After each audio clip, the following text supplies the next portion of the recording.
ఈరోజు మనం సోర్సెస్ని బేస్ చేసుకుని ఒక ఇంట్రెస్టింగ్ టాపిక్లోకి వెళ్దాం.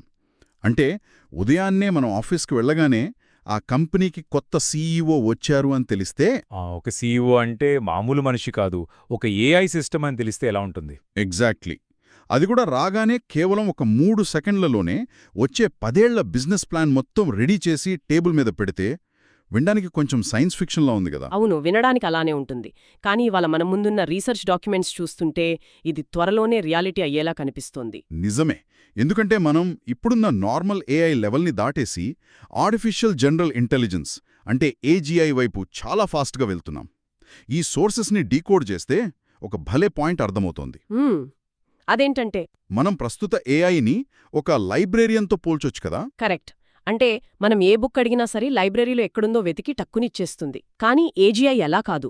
అవును, ఏజీఐ అనేది ఆ బుక్స్ అన్నీ చదివి బాగా అర్థం చేసుకుని సొంతంగా కొత్త కథలు కూడా రాయగల ఒక రైటర్ లాంటిదన్నమాట. వావ్, భలే చెప్పారు. అంటే లైబ్రేరియన్కి ఆ పుస్తకంలో ఏముందో పూర్తిగా తెలియాల్సిన పనిలేదు కదా, కేవలం ఎక్కడుందో తెలిస్తే చాలు. ఎగ్జాక్ట్లీ. ఇప్పుడు మనం వాడుతున్న ఏఐ మోడల్స్ చేసేది కూడా అదే. పాస్ట్ డేటాలో ఉన్న ప్యాటర్న్స్ని గుర్తిస్తాయి, అంటే ప్యాటర్న్ మ్యాచింగ్ చేస్తాయి అంతే. వాటికి సొంత ఆలోచనంటూ ఏమీ ఉండదు కదా. ఉండదు. కానీ ఏజీఐ విషయానికొస్తే దానికొక వరల్డ్ మోడల్ అనేదుంటుంది.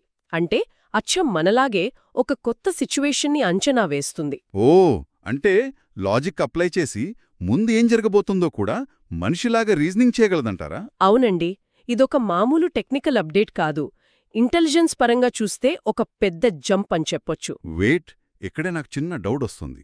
డేటా ప్రాసెస్ చేయడం వేరు, ఒక పెద్ద కంపెనీని నడపడం వేరు కదా. ఖచ్చితంగా. అంటే ఒక సీఈఓ అవ్వడం అంటే కేవలం ఎక్సెల్ షీట్లు చూడటమే కాదు గదా.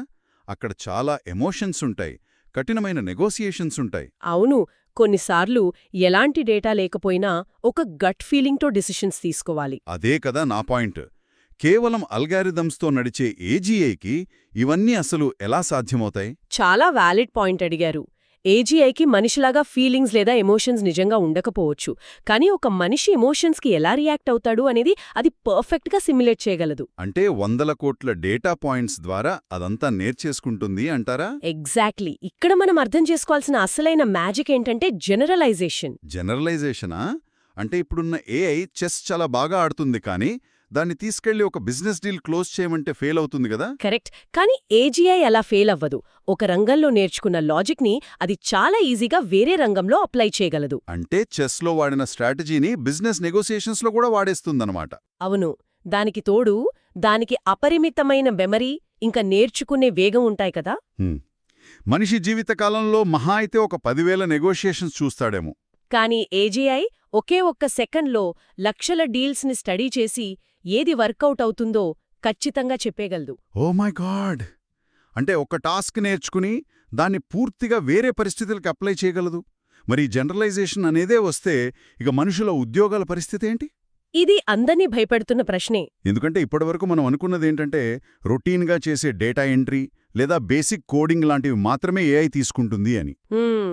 ఆలోచించి చేసే స్ట్రాటజిక్ పనులు మనమే చేయాలి అని ఇన్నాళ్ళు ఒక భ్రమలో ఉన్నాం. అవును, కానీ ఏజీఐ వచ్చాక ఆ ఈక్వేషన్ మొత్తం మారిపోతుంది కదా. ఖచ్చితంగా మారిపోతుంది.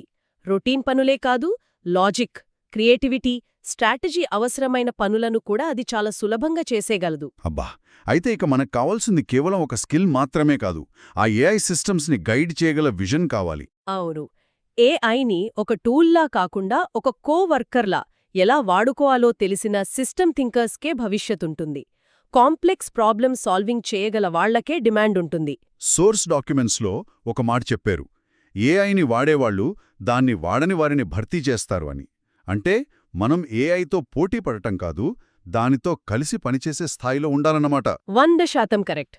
మరి ఇదంతా ఎప్పటికీ జరగొచ్చంటారు? అంటే మనం ప్రిపేర్ అవ్వటానికి అసలు చేతిలో ఎంత టైం ఉంది? ఎక్స్పర్ట్స్ అంచనాల ప్రకారం 2030 నుంచి 2050 మధ్యలో మనం ఏజీఐని పూర్తిగా చూడొచ్చు. వామ్మో, డెవలప్మెంట్ స్పీడ్ చూస్తుంటే అంతకంటే ముందే వచ్చేలా ఉంది కదా. అవును. అందుకే మనం ప్రాంప్ట్ ఇంజనీరింగ్, డేటా ఎనాలిసిస్ లాంటివి నేర్చుకుని ఇప్పట్నుంచే ఈ మార్పుకు సిద్ధంగా ఉండాలి. అవును, లేకపోతే కష్టం. ఇక్కడ అసలైన రిస్క్ ఏంటంటే సిస్టమ్స్ మనిషి కంటే తెలివిగా మారిపోతే వాటికి అవే నిర్ణయాలు తీసుకునే స్థాయికి వెళితే అప్పుడు వాటిపై మనం హ్యూమన్ కంట్రోల్ కోల్పోయే ప్రమాదం చాలా స్పష్టంగా కనిపిస్తోంది. ఖచ్చితంగా. ఒకవేళ అనుకున్నట్టుగానే జరిగి ఏజీఐ అన్ని పనులు తన చేతుల్లోకి తీసుకుంటే హ్మ్, అది స్వయంగా వ్యాపారాలను నడిపిస్తూ గ్లోబల్ ఎకానమీ మొత్తాన్ని కంట్రోల్ చేసే స్థాయికి వెళితే ఇక ఆ భవిష్యత్తు ప్రపంచంలో మనిషి ఆలోచనకు లేదా మానవ మేధస్సుకు ఉండే అసలైన విలువ ఏమిటి? నిజమే. ఏఐ తీసుకునే నిర్ణయాలను కేవలం అలా చూస్తూ కూర్చోవడం మినహా మనిషి అస్తిత్వానికి వేరే పర్పస్ ఉంటుందా? ఇది మనందరం ఖచ్చితంగా ఆలోచించాల్సిన విషయం.